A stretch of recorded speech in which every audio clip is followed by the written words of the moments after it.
Released today on IMAX screens and nationwide next week on December 21st, MI4 is the third sequel to the hugely successful live-action adaptation of the classic 1960s CBS TV series. Tom Cruise returns as IMF super spy Ethan Hunt, whose surprise has once again been disavowed by the American government that employs him, forcing him to stay off-grid and hunt down a Russian terrorist hell-bent on starting World War III with stolen nuclear launch codes. Joining him on his globe-trotting, action-packed search for the bad guy is Jeremy Renner, Paula Patton, and Simon Pegg, reprising the tech nerd role of Benji from the previous film. The stakes have never been higher for the gadget-loving IMF team, but gone are the personal threats against his wife from MI3, replaced instead by a cold urgency to prevent an atomic war, which is perhaps the film's only misstep. Removed is the context of a personal life from the earlier films. Hunt's character receives little backstory here.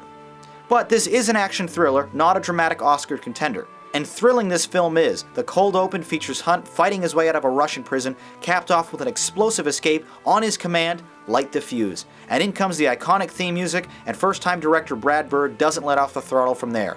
Utilizing some incredibly imaginative and uber-cool tech gadgets, Hunt and his team make the best of the exotic locations they visit, including a Spider-Man-esque climb up the world's tallest building, the Burj Dubai. Made even more impressive when you learn that Cruise himself performed the act without a stunt double. This operation's over before it even begins. I'm telling you, we can get to it from outside. We? I'm on the computer. What floor is he on? 130. 130. Vent ducts. Pressure sensitive. Not enough time. Elevator shaft. Infrared sensors. Not enough time. How am I supposed to do this?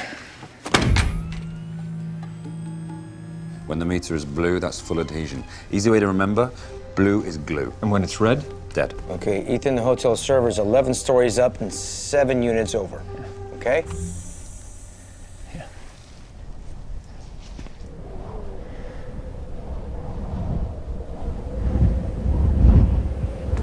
Other tricks include magnetic chainmail that allows its user to float, chasing enemies through an Arabian sandstorm using close-range GPS, and an advanced projection screen that Hunt uses Wile E. Coyote style to give Kremlin guards the illusion of an empty hallway.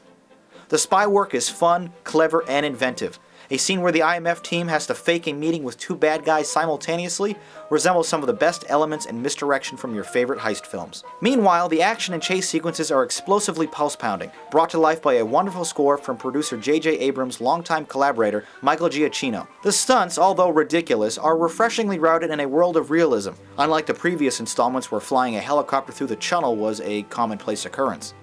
Maximizing all of the impressive advantages of the giant IMAX frame, Bird does a fantastic job of filling every one of them with exquisite detail and emotion. Rarely does the viewer lose sight of the action on screen. Like all great blockbusters though, Ghost Protocol never takes itself too seriously, with just enough breaks in the battle to make you smile at some of the more lighthearted moments. When operating undercover using the names of celestial bodies as codenames, Benji quips, "Why do I have to be Pluto? It isn't even a planet anymore." Tom Cruise is no stranger to loud, big-budget films, but this is perhaps his best ever to date. Ghost Protocol, a thrilling and adventurous showstopper. Well, that was my review. Now let's read some of yours from the few of you who saw it on opening day.